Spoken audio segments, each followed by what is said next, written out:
कि कोई सींग वाले बैल पे बैठ के यमराज हमारी गली के बाहर तो नहीं घूम रहा और कहीं हमारे घर में तो नहीं घुसने वाला है ना। तो आपको अपने घर की दीवारें, अपने शरीर की दीवारों को मजबूत करना पड़ेगा। देश में दिल की बीमारी बढ़ने की 5 बड़ी वजह। अब आप देखिए कमाल की बात, हाई ब्लड प्रेशर, खराब खान पान, हाई कोलेस्ट्रॉल, एयर पोल्यूशन, सब आपके हाथ में। सब कुछ सही किया जा सकता है।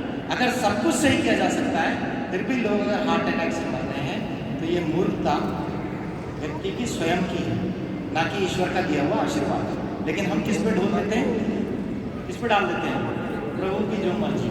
ऐसे कहते हैं ना हम लोग, प्रभु की मर्जी थी इसमें चले गए यहाँ उम्र में, इतनी लिखी हुई थी।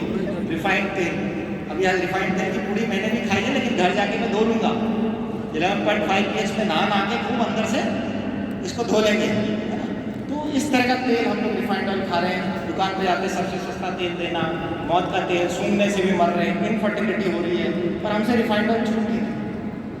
बच्चे के लिए कहते हैं बच्चे पे अभी से इसकी इम्यूनिटी पे ध्यान दो, इसकी सेहत बढ़ाओ। तो पहली बात तो दूध ही शरीर के लिए बहुत अच्छा नहीं है। फिर उस दूध के अंदर हम बचा कुचा ये मिला देते हैं।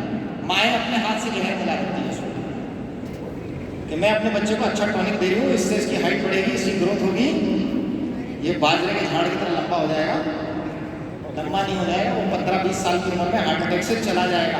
जैसे डब्बे में पैक करके आप उसको मौत परोस रहे हो दूध में मिला के।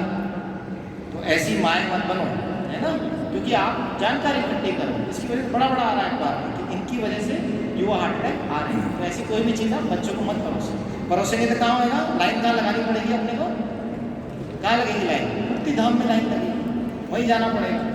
वहाँ जाके आप ये सोचोगे कि यार इसको बचपन में ये डब्बे वाली चीज़ नहीं खिलाते अपन तो ठीक रहता, लेकिन वहाँ तो रिग्रेट करके कोई फ़ायदा नहीं है ना। तो चलेगा शरीर में चलेगा, उस समय तो कुछ भी शरीर धोने का मौका आपको मिलेगा ही नहीं, तो समय समाप्त हो गया आपका।